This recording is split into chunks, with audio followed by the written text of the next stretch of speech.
Vamos lá, a gente se encontra no Daf Samechei Amud Aleph. A gente viu a Mishnah, que a mulher ela pode sair com uma sela. Sela é uma moeda de prata, em algum lugar chamado tzinit, é um tipo de machucado que tem no corpo. Mas a gente viu sobre algumas coisas que é permitido fazer no Shabbat. Vamos vendo a Gemara vai trazendo os assuntos trazidos na Mishnah. Maitinit. Então, o começo da Mishnah falou que a mulher pode sair com um pedaço de uma moeda, não um pedaço, uma moeda de prata na tzinit. Maitinit, o que é tzinit? Bat ara, é um machucado na sola do pé. A mulher pode colocar entre o sapato e a sola do pé. A priori não é só as mulheres, sim, mas as Mishnayot aqui estavam falando de mulheres, então aqui está escrito com relação às mulheres, mas é um machucado na sola do pé, que entre o sapato e a sola do pé se colocava essa moeda de prata. O mais na sela, pergunta por que justamente tem que ser essa moeda de prata? Sela. Pode ser qualquer outra coisa, ou pode ser, vamos ver que outras opções tem. Por que justamente tem que ser a moeda de prata? E lema comida de akusha mali la liavad la raspa. Se é porque essa moeda ela é dura, a moeda de prata é dura, então coloca um pedaço de barro, qualquer coisa dura. Não precisa ser de cera, não precisa de cerâmica, não precisa ser justamente a moeda. E la mishum shukta, se talvez é porque a moeda de prata ela tem um pouco de umidade, isso daqui ajuda com o machucado, liavit la taça, então não precisa de uma moeda de prata, pega um pedacinho de prata. Ela mishum tsurta, e se o ponto é porque ela é redonda, o formato dela, liavet la pulsa, faz uma coisinha redonda de madeira, porque justamente de prata. Amarabai shumamina kul humalina. Fala, vai, daqui a gente vê que precisa das três coisas. Precisa ser algo duro, que tem umidade e com um formato redondo. Então, moeda de prata era a melhor opção para essas três. A Banot Yotzot Bachutin, foi falado na nossa Mishnah que as meninas podiam sair com um fio preso na orelha, certo? Tem dois tipos de brincos, igual hoje em dia também tem brinco que é de furo e tem brinco que é de pressão. Então, as meninas pequenas, elas faziam brincos com furo na orelha, elas colocavam muitas vezes, não um brinco, mas até um hut, um fio, para evitar com que o buraco da orelha feche. É permitido sair com isso no Shabat, não tem o risco dela acabar tirando, porque ela com certeza mantém isso lá para deixar o buraco aberto. A avó de Shmuel, a Gemara conta algumas coisas que o pai de Shmuel não permitia para suas filhas. A avó de Shmuel, ele não deixava as filhas saírem no Shabat, na rua, com esses fios na orelha. Ele não deixava duas filhas dormirem juntas na mesma cama, dividirem a cama. Já a gente vai ver por que cada um. Nos dias de Nissan, que os rios estão cheios de água da chuva, quando elas precisavam ir no mikve, em vez de mergulhar no rio, ele construía uma mikve. Temos dois tipos de formas de purificar a pessoa, ou no caso, a mulher. Tem água corrente e tem água de chuva. Água corrente, que é num rio, que ela sai de um maian, ela sai de alguma fonte de água, essa água purifica mesmo que ela está viva, mesmo que ela está corrente. E águas de chuva purificam quando elas estão em um mikve, estão juntas em um lugar. Então, a avó de Shmuel, nos dias de Nissan, que tinha muita água de chuva no rio, e de acordo com o pai de Shmuel, a água do rio só purifica quando ela é corrente, se for água da fonte, mas não da água da chuva. Então, já que tinha muita água de chuva no rio, ele construía mikve nos dias de Nissan, que são os dias que pós-inverno, que está cheio de água de chuva, ele construía mikvaot para as filhas, se precisavam ir no mikve. E nos dias de Tishrei, que passaram muitos meses sem chuva, então a água que se encontra nos rios é água da fonte, não é água de chuva, então ele colocava para ela só na base, na parte de baixo do rio, ele colocava um tipo de tapete, alguma coisa, uma esteira, para quando elas mergulharem no rio, não colocarem o pé dentro do barro, e aí vai ser hatzitzá, porque o pé delas vai estar dentro do barro, não vai estar encostado na água, então ele colocava uma esteira embaixo, dentro do rio, e elas mergulhavam em cima dessa esteira, mas usavam a própria água corrente do rio, porque é água da fonte, não água da chuva. E a Gemara explica cada um. Ele não deixava as filhas saírem com esses fios na orelha. Fala, Gemara, mas por quê? Está escrito na Mishnah que é permitido sair com esse fio na orelha. Não tem um risco, não tem a suspeita de que ela vai tirar o fio, porque o fio está lá para manter o buraco aberto. Então, por que o pai de Shmuel não deixava ela saírem assim? Responde a Gemara, Bante da avó de Shmuel de Tzivonim. as filhas do pai de Shmuel, quer dizer, irmãs de Shmuel, elas usavam fios coloridos, que eram um enfeite por si só. A maioria das meninas colocavam um fio qualquer, só para manter o buraco aberto. Elas colocavam fios coloridos, que é um tipo de enfeite que ela pode acabar tirando na rua para mostrar para uma amiga e acabar carregando, então o pai de Shmuel não deixava elas saírem disso. Lo shavik leugnian gabeadadi. O pai de Shmuel não deixava que suas filhas dormissem juntas, duas meninas na mesma cama. Lema Misael Ravuna, a priori, o que ele proibia as filhas de fazerem isso, apoia o que Ravuna falou. Dama Ravuna, Nashima Mesolelot Zobazo, Psulot Le Keuna. Ravuna fala que se tem duas mulheres jovens, que elas são betulot, ou virgens, nunca tiveram relações, se elas mexem no órgão uma da outra pela anaá, pelo prazer, igual prazer de relações, mas só que entre duas mulheres, elas viram psulot para Keuná, elas não podem casar com o Kohen Gadol, porque elas perdem um pouco da virgindade através disso. Então, a priori, isso que o pai de Shmuel não deixava as duas meninas dormirem na mesma cama juntas, é para evitar que a proximidade do corpo cause com que elas tenham vontades, desejos, e aí elas vão acabar fazendo isso uma com a outra e vão ficar psulot para Keuná, elas vão perder, em parte, os betulim. Então, talvez é por isso. Fala Gmaralo, não, o problema de Shmuel não é esse. Perder betulim é somente se tiver relações completas com um homem. Então, por que ele não deixava as filhas dormirem juntas? Savar que a suspeita dele é que se elas dormissem juntas, o calor do corpo podia criar a vontade, o desejo de ter relações com um homem, não entre elas. Entre elas, Shmuel não tinha suspeita nenhuma. A suspeita é que isso causasse com que elas quisessem vir a ter relações com um homem, por isso ele não deixava duas meninas, a priori duas filhas aqui, não é crianças de 4, 5, sim, são crianças mais velhas, mas não deixava elas dormirem juntas. Quando elas tinham que ir no mikve nos dias de Nissan, quando elas tinham que se purificar em Nissan, não deixava elas se purificarem no rio, e sim construir um mikve do lado. Messai lelerava, a priori só apoia o que Rav falou, de Amarav Mitra, Bemarava, Sahadarava Prat. Rav costuma falar o seguinte: como a gente sabe se choveu em Eretz Israel, a gente tem que olhar para o rio Eufrates, aqui em Bavel, e ver se ele está cheio. Quando chove em Eretz Israel, a água da chuva lá desce para o rio Eufrates, e a gente vê aqui em Bavel que o rio se está transbordando. E aí a gente sabe que choveu em Eretz Israel, pode ficar feliz que as nossas pilotos funcionaram. De qualquer jeito, a gente vê o seguinte, a gente vê que o rio Eufrates em Bavel, que é onde o pai de Shmuel também morava, às vezes ele se enche de água, não porque as fontes de água são mais fortes no inverno, e sim porque tem mais chuva que se juntou ao rio. E aí o pai de Shmuel ficava preocupado com o seguinte: se precisa se purificar com a água, o rio, a água da fonte purifica mesmo corrente. E a água de chuva purifica somente se está parada em algum lugar, num mikve construído. Então o pai de Shmuel pensou o seguinte: ele sustentava o seguinte: isso que o rio está cheio de água no fim do inverno, não é porque as fontes de água tiraram mais água e cresceu a quantidade de água, e sim é por causa das chuvas de Eretz Israel. Então, se tiver mais água de chuva no rio do que água da fonte, então a água de chuva no rio não purifica enquanto ela está corrente, ela tem que estar num lugar parado, num mikve. Então, nos dias de Nissan, ele não deixava elas irem no mikve do rio, porque o rio é água corrente, e já que talvez tem muita água de chuva aqui, a água de chuva não purifica quando ela está corrente, quando ela está em movimento, então ele construía mikvaot para elas mergulharem lá. O pliga de Shmuel. Aí dá para puxar a água do rio e colocar no mikve, certo? Igual o mikve que a gente tem hoje em dia, que é um lugar fechado, onde você coloca lá água, aí funciona.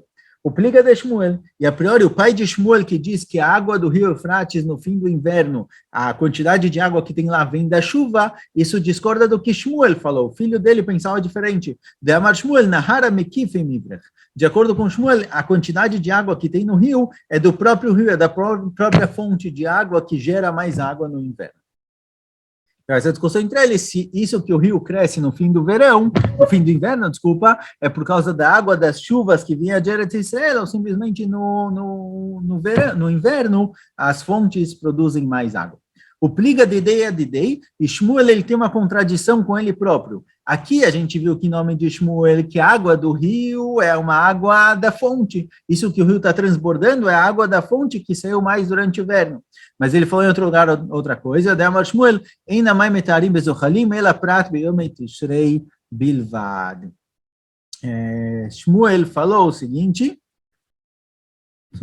Então, Shmuel aqui falou que o Shmuel que a gente tem antes, ele falou que a água do rio que aumenta é da fonte, consequentemente, se a água do rio que aumenta é da fonte, então o rio com água corrente deveria purificar o ano inteiro, porque a água da fonte purifica a corrente. A água da chuva precisa estar parada em um lugar, mas a água do rio purifica a corrente. Então, de acordo com Shmuel, o rio deveria ser kasher para Tvilá, para o mikve, com água corrente o ano inteiro.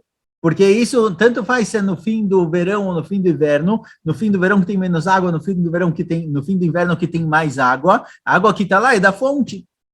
Mas Shmuel fala em outro lugar que em mai metarim bezochalim, a água só purifica quando ela é corrente, se for o rio Eufrates, beyom tishrei bilvad, nos dias de Tishrei, que é no fim do verão, mas no fim do inverno, junto com a água corrente da fonte, tem água de chuva. Então a gente vê uma contradição nas palavras de Shmuel, se isso que o rio Eufrates está cheio no fim do inverno, em Nissan, se é por causa de água da chuva ou por causa de água das fontes.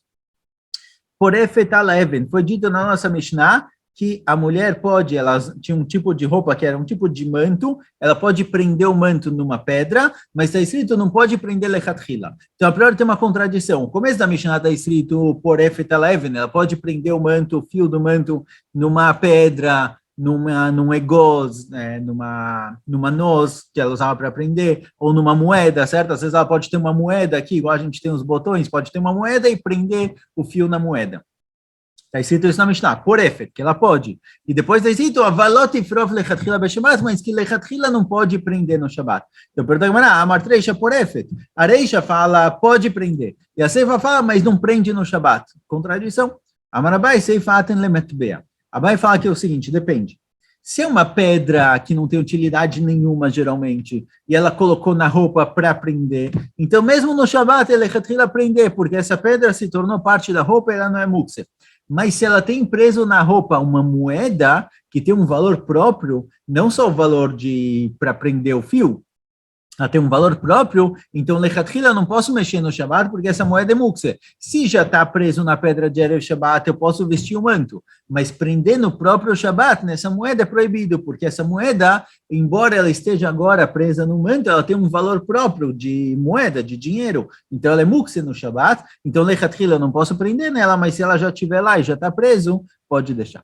Vai, pergunta Bai é o seguinte, Mal, shitarim vetifrof... Abai pergunta o seguinte, olha, uma mulher que quer levar uma noz, um egoz para o filho comer no Shabat. E ela não pode carregar, é proibido carregar no Shabat. Será que então ela pode prender no manto dela uma noz? E aí ela vai usar essa noz como forma de prender o fio do manto, vai poder sair com isso no Shabat, e quando eu chegar no parquinho onde ela foi levar a criança, ela tira essa noz e dá para a criança comer. E o manto, ela vai dar um jeito de amarrar, de prender nela de outra forma. Mas será que ela pode fingir que ela está usando a noz, certo? É um fingimento, ela finge que ela está usando a noz como forma de prender o fio do manto, mas ela quer, na verdade, levar para o filho pequeno. Será que existe a suspeita de que, olha, se eu permitir isso, ela pode acabar tirando a noz na mão mesmo, carregando? Será que pode ou não pode? Eu estou fingindo que eu estou fazendo isso pelo manto, mas na verdade a intenção é levar para o filho. E fala, Baie, tibai lemandamar marimim, tibai lemandamar em marimim. A gente vai ver lá para frente nas Mishnayot, que tem o que acontece está tendo um incêndio na casa da pessoa, se eu posso tirar roupas do incêndio ou não. Hazal proibiram tirar coisas por causa do incêndio, somente o que eu preciso no Shabat, porque se eu permitir tirar tudo da casa, então o cara vai acabar apagando fogo para não perder as coisas da casa. Porque ele vai falar, não, eu só preciso tirar o celular e o computador e os livros e o sofá. E aí, nessa pressa de tirar tudo, ele vai acabar apagando fogo. Mas Hazal falaram então o seguinte, olha, não pode tirar tudo, tem um determinado número de coisas que você pode tirar, uma quantidade de comida, uma quantidade de roupas, que é o que você precisa no Shabat, mais que isso não. Aí o cara sabe que, olha, eu posso entrar, tirar o que eu preciso e acabou por aí, não existe a suspeita dele tentar tirar tudo e acabar apagando fogo. Agora, está escrito lá na frente, tem uma discussão Rabi Yossi e Rabi Meir, se eu posso, por exemplo, entrar em casa, vestir 15 roupas e sair. Ou, se não, eu posso vestir a roupa que eu preciso para Shabbat e tirar. Mas não posso agora fingir que eu preciso dessa roupa e colocar 15 roupas em cima de mim, entrar e sair, vestir outras roupas ou não. Rabi Meir permite. Rabi Meir fala, pode ler Arim. Não, é verdade que você não precisa dessa roupa, mas você pode fingir que você precisa dela só para tirar ela do incêndio. E Rabi Yossi fala que não pode. Então tem uma discussão lá na frente com relação ao incêndio, se eu posso ler Arim, fingir alguma coisa para tirar roupas no Shabat ou não. Abai fala que a pergunta dele aqui, se eu posso fingir, se a mulher pode fingir que ela está prendendo um manto em uma noz, quando a intenção dela, na verdade, é levar para o filho no parquinho, e talvez existiria a suspeita de que ela vai acabar tirando com a mão, se eu permitir isso, essa pergunta é válida para as duas opiniões que tem lá, e ele próprio explica. Mesmo para a opinião que permite learim no incêndio, talvez aqui ele vai proibir. Aqui também é pergunta. Por quê?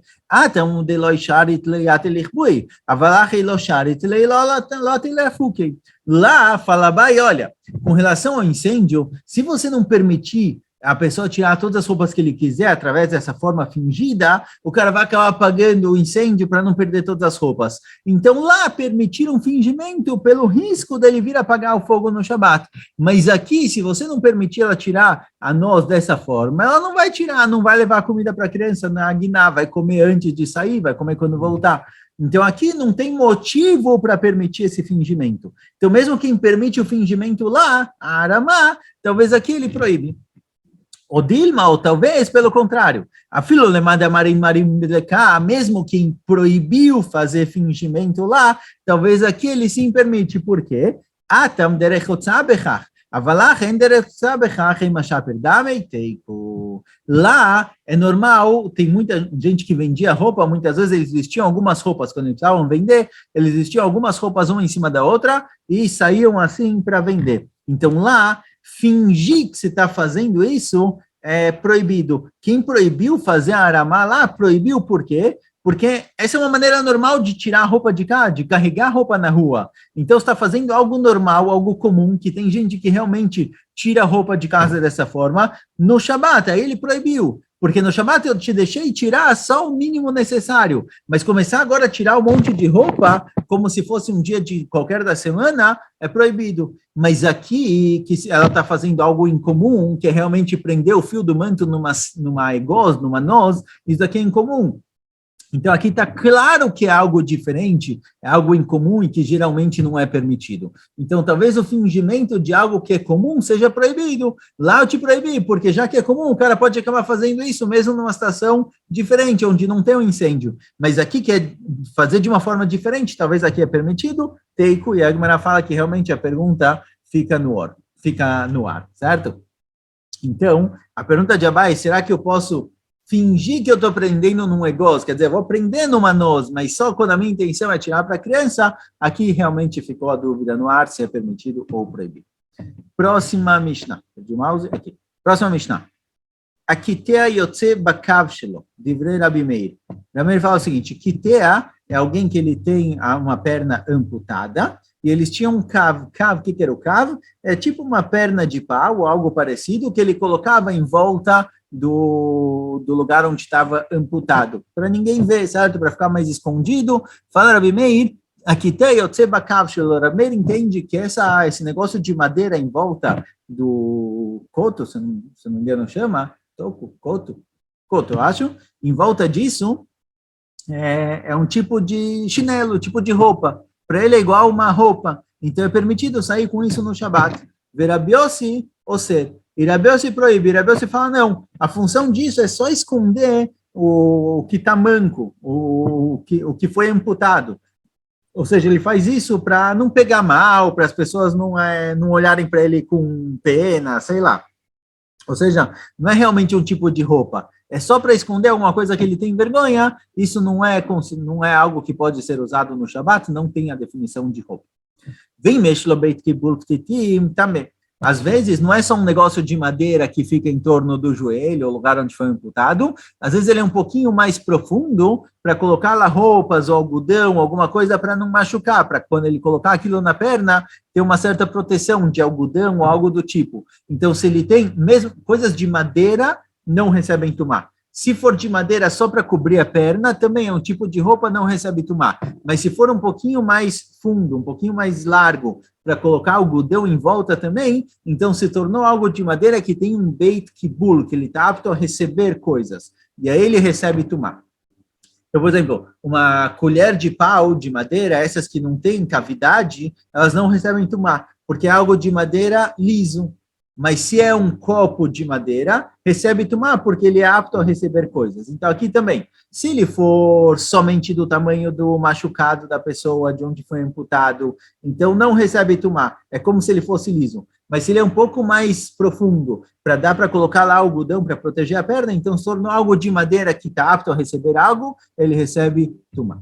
Smuchot shelo é quando ele não tinha as duas pernas, ele colocava algo nas coxas ou na perna para conseguir andar. Aí é realmente um tipo de chinelo, tipo uma perna de pau. Também midras. Isso sim purifica midras. Midras, se alguém, o zav, alguém que ele teve, que ele está zav, a impureza dele é diferente de outras impurezas. Ele tem uma impureza especial que é chamada midras. Caso ele pise em algo que serve para ser pisado, certo? Se ele pisar numa cadeira, não vai ficar impuro midras, vai ficar impuro como qualquer coisa que encostou no zav, que é uma impureza menor. Para receber a impureza de midras, que é uma impureza de 7 dias, tem que ser uma impureza, tem que ser algo que é usado para pisar. Então, um chinelo, ou se ele deitou num colchão, ou se ele pisou num tapete, que está lá para isso, aí recebe essa impureza maior de midras, que fica impuro 7 dias. Então, as smuchot, isso que essa perna de pau é considerado algo feito para pisar, é como se fosse um chinelo, um sapato, um calçado. Então, se o cara que está amputado, se ele tiver zav, essa perna de pau fica midras, fica impuro 7 dias. Veio tzim bem Shabbat, é permitido sair com isso no Shabbat, porque é igual um sapato de alguém que tem as pernas. Venichnasim bem bazará. Porém, na Azará, no Beit HaMikdash, era proibido entrar de sapato, mas aqui não tem o nome de sapato de couro, é meio que parte da perna do cara. Então, por um lado, pode sair com isso no Shabat, porque é um tipo de roupa. Por outro lado, não é um sapato, não tem um nome de sapato mesmo. A perna de pau não é igual um sapato, que é considerado algo sujo, que não pode entrar no Beit HaMikdash. Na Azará, isso daqui ele sim pode entrar com ele. Que seus muhochelo, agora se ele tiver uma cadeira, às vezes, em vez de ter uma perna de pau só, ele tinha uma cadeira que ele usava para se arrastar, tipo um skate, que ele se usava para arrastar por aí. Ele tinha também smuchot que ajudavam ele de vez em quando a andar um pouquinho. Então aqui ele tem duas coisas, não tem só a perna de pau, ele tem também uma cadeira. Que seus muhochelo, também midras, eles se purificam por midras, porque é feito para sentar ou feito para andar com isso. Vem yotzim baem beShabbat, vem nichnasim baem ba'azara. Porém aqui, já que ele tem a cadeira também, ele não precisa tanto da perna de pau. Então a perna de pau não é parte dele, não é parte da roupa dele. É algo extra. Aí ele não pode sair com isso no Shabbat, porque também não fica tão bem preso, ele usa meio que só para apoiar um pouquinho, mas ele se empurra mais com a cadeira. Vem nichnasim baem ba'azara, e aí é proibido entrar com isso na Azará, porque isso não é parte, não é como se fosse a continuação da perna dele, como o caso da perna de pau antes. Aqui, já que ele tem também essa cadeira para se empurrar, aí é como um sapato, é proibido sair com isso, entrar com isso no Beit HaMikdash. Luktemin, teorim, vem in yotzim baem. Luktemin, a gente vai ver o que é. É um tipo de brinquedo que se usa para crianças, para assustar crianças. É tipo aqueles enfeites chineses que você coloca um bicho em cima da pessoa, ou no formato de um burro, aqui no caso, que as pessoas andavam com o formato de um burro nos ombros para brincar com as crianças. Não pode sair com isso no Shabbat. Teorim não recebe tumá, não é um cli, não é um utensílio. O fato de ser um brinquedo não transforma isso num utensílio, mas não pode sair com isso no Shabbat, é considerado carregar. Pergunta Gemara. Amar lei Rav Nachman, eichitnan. A nossa Mishnah falou que com relação ao kitea, que ele quer sair com essa perna de pau, Rabi Meir permite e Rabi Yossi osser. Assim está escrito na nossa Mishnah. Rava perguntou para Rav Nachman qual é a versão correta da Mishnah, que Rabi Meir permite e Rabi Yossi osser, ou ao contrário. Amarlei loyadana falou, não sei. Falou, não sei qual a versão correta. Ilchitamai, qual a alahá? Amarlei loyadana, também não sei. Itmar, fala Gmará. Amar Shmuel. Shmuel disse o seguinte, ele lia a nossa Mishnah, a versão dele da nossa Mishnah era a seguinte, Eina Kitea. A nossa Mishnah que está escrito, Kitea Yotze Bakav Shelo, de Rabi Meir, que o Kitea pode sair com o Kav, pode sair com a perna de pau, de acordo com o Rabi Meir, e Rabi Yossi Yosef, Shmuel ele tinha uma guiçá diferente, de acordo com o Shmuel é Eina Kitea. O Kitea não pode sair, e Rabi Yossi permite. Vechena Maravuna Eina Kitea, e de acordo com o Ravuna também, a versão deles era diferente da nossa, Rabi Meir fala Eina Kitea Yotze Bakav Shelo, o Kitea não pode sair com essa perna de pau, e Rabi Yossi permite. Amarav Yosef, ele vai amar Shmuel, Eina Kitea Yotze Maravuna Eina Kitea, Ananami Nitna Eina Kitea. Fala Rabi Yosef, olha, já que tanto Shmuel quanto Ravuna tem essa versão, que Rabi Meir proíbe e Rabi Yossi permite, é assim que a gente tem que ler grossa, é assim que a gente tem que ler a nossa Mishnah. Matkif leirava barshila, losh mealewa de matni leirav, Hanan barava lechia barav, kamei derav, bekituna de beirav, Eina Kitea Yotze Bakav Shelo, de Rabi Meir Rabi Yossi matir, o machve leirav, ipur. Falou Rava Barshila para Rabi Yosef, olha, não. A gente tem uma história que certa vez Rav Hanan Barava falou para Ria Barava no Beit HaMidrash de Rav, perante Rav, falou a Mishnah, de acordo com essa linguagem de Shmuel, que Eina Kitea Yotze Bakav Shelo de Rabi Meir Rabi Yossi matir, que o Kitea não pode sair com o Kav e Rabi Yossi permite, assim ele falou perante Rav, essa braita, Machveleiravi, por Hirav, apontou para ele, não, ao contrário, que Rabi Meir permite e Rabi Yossi oser. Então tem que ler que Kitea Yotze Bakav Shelo de Rabi Meir, Rabi Yossi oser. Rav inverteu. Então, por um lado, o Shmuel falou que a versão é que Rabi Meir proíbe Rabi Yossi oser, e Rav falou que não, a versão correta é que Rabi Meir permite e Rabi Yossi oser. Amarav Nachman Baritzak, se você quiser lembrar, a Shita de Rav, Simaner, Samer, Rabi Yossi oser. Samer nos dois. Essa é a Shita de Rav. E a Gemara fala, Ve'af Shmuel adar bem. A verdade é que Shmuel próprio voltou atrás. Shmuel concorda que Rabi Meir permite e Rabi Yossi oser. Onde a gente encontra Shmuel que ele voltou atrás? Está na Mishnah o seguinte, a mulher que ela é Yevamá, ela estava casada, o marido faleceu sem filhos, ela tem que casar com o irmão. Se não quiser casar, pode fazer halitzá. Para fazer halitzá, ela tem que tirar o sapato dele, cuspir na frente dele, tem todo um teques, toda uma cerimônia. Agora, se ela halitzá besendal sheno shelo, se ela tirar o sapato dele, um sapato que não é dele, besendal shelet, um sapato feito de madeira, ou shel smol beyamin, ou o sapato da direita estava no pé esquerdo, halitzá ksherá, mesmo assim valeu. Mesmo que isso é incomum, valeu. Ou seja, a gente vê daqui que um sapato de madeira, que é igual à nossa situação, certo? O cara que não tem a perna amputada, ele fazia um sapato de madeira. A gente vê daqui que um sapato de madeira, mesmo que ele é incomum, ele continua sendo chamado de sapato.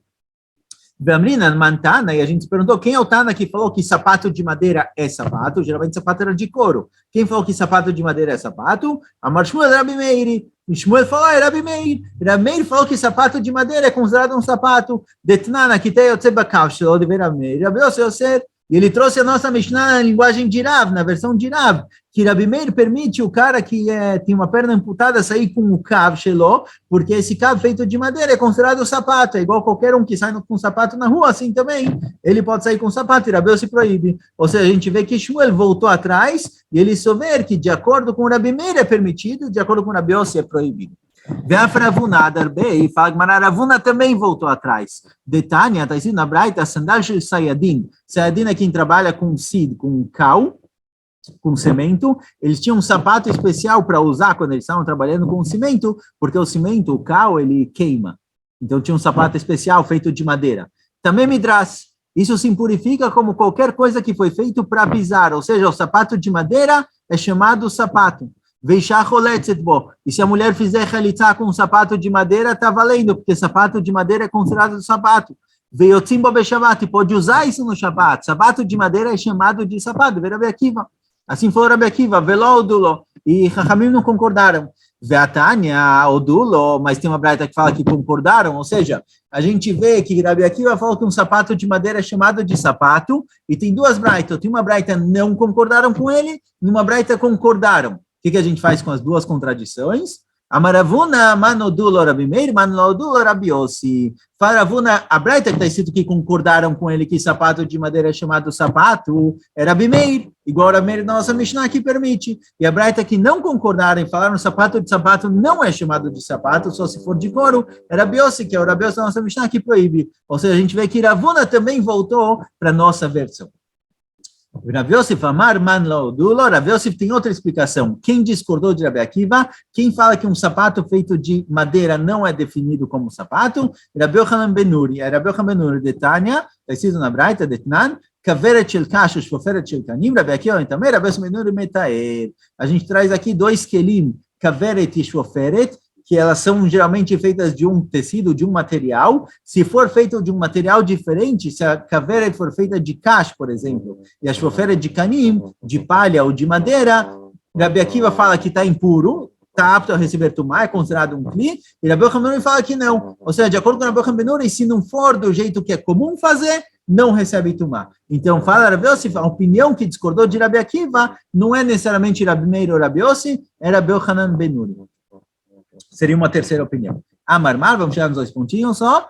Fala Gumará, completa Gumará. Sandal shel Sayadim também Midrash. Tem uma opinião da Braita que diz, certo? A opinião de Rabi Akiva, que esse sapato que o Sayadim, quem trabalhava com cal, usava, ele é também Midrash, ou seja, ele é feito para pisar. Pergunta Gumará, alavleilucha avdei. Pergunta Gumará, mas não, esse sapato não foi feito para andar. Esse sapato foi feito para proteger o pé do trabalhador. Mas ele não foi feito realmente para andar com ele por aí. Então, ele não é algo feito para andar, é algo feito só para proteger o pé. Então, ele não deveria ter tumá midrash. Tumá midrash é só coisas que foram feitas para serem pisadas, como sapato, tapete, ou deitar, um sofá, um colchão.